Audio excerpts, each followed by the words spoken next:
Bonjour, aujourd'hui j'aimerais vous parler d'un autre virus que le coronavirus. Je voudrais vous parler du virus de la peur. Se pourrait-il que ce virus tue beaucoup plus de personnes que le coronavirus si on n'y prend pas garde? Alors, décryptage. Ce que je vous propose ici, c'est de dézoomer un peu pour voir un peu comment les choses nous parviennent et comment on peut faire de sorte que ça ne nous affecte pas de la sorte. Dans le monde, 4 200 000 personnes décèdent chaque année de problématiques d'infections respiratoires et à peu près la moitié, un peu moins de la moitié de la grippe.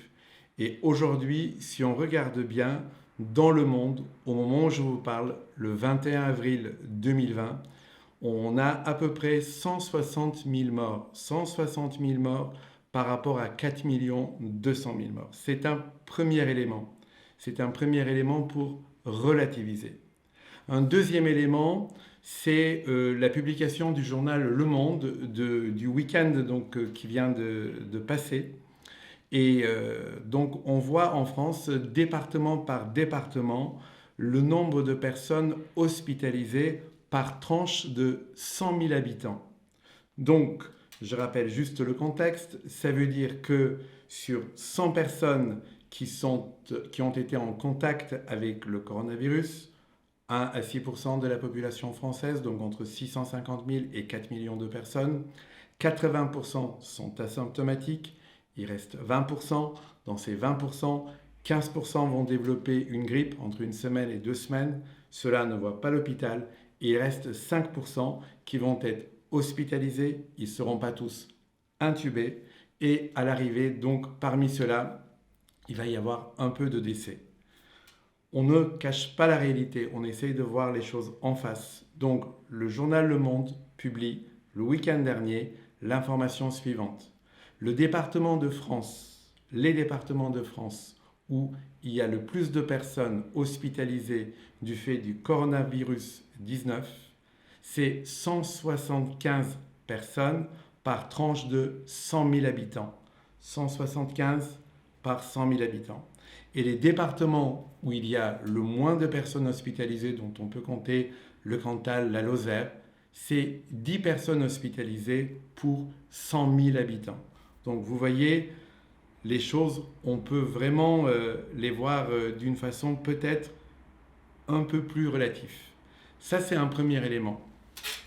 Un deuxième élément qui va être important ici, c'est d'analyser un peu quelles sont nos peurs, de quoi on a peur. On a peur généralement que la maladie, elle puisse nous toucher, qu'on tombe malade et qu'on ait un risque de décès. Et quand on regarde la télé, on a l'impression que c'est la peste et que si on attrape la maladie, on a 80% de chances de mourir. C'est pas le cas. C'est pas le cas. Le pourcentage est vraisemblablement entre 1 et 2%. Donc, on va vraiment se détendre un petit peu pour parler de quelque chose d'extrêmement sérieux. Donc, on a cet élément, on a cette peur pour soi, on a la peur pour les gens qu'on aime, pour notre entourage, notre famille, les personnes, nos amis qui pourraient être contactés par le virus. Pour eux aussi, c'est la même chose. C'est-à-dire, il y a peu de chances qu'ils décèdent du coronavirus 19. Enfin, on a peur de quoi? On a peur de l'après. L'après, eh bien, c'est quoi? Il y a deux thèses qui s'approchent. Les premiers sont ceux qui disent on a pris du retard, donc le produit intérieur brut va reculer, donc il va falloir mettre les bouchées doubles, travailler 60 heures par semaine, j'exagère un peu, pour rattraper et faire exactement comme avant. Et il y a ceux qui disent il est temps de passer à un autre monde. À un autre monde parce que ce monde-là a montré ses propres limites avec le matérialisme et son enfant, le capitalisme, l'exploitation, etc. On ne prend pas position.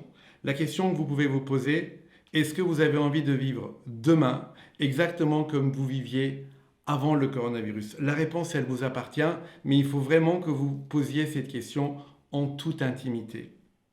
La peur, comme le dit si bien un auteur un philosophe indien que j'adore qui s'appelle Krishnamurti, c'est la non-compréhension de ce qui est. Et quand on est en face de ce qui est, on constate que la peur, ce sont souvent des projections des choses les plus pessimistes qui pourraient arriver. Eh bien, il y a des techniques qui nous permettent de changer là-dessus et de traverser ces peurs. Et peut-être que ce moment, il est fait pour ça. Je vous donne rendez-vous dans un instant pour parler de ce sujet, si vous le souhaitez.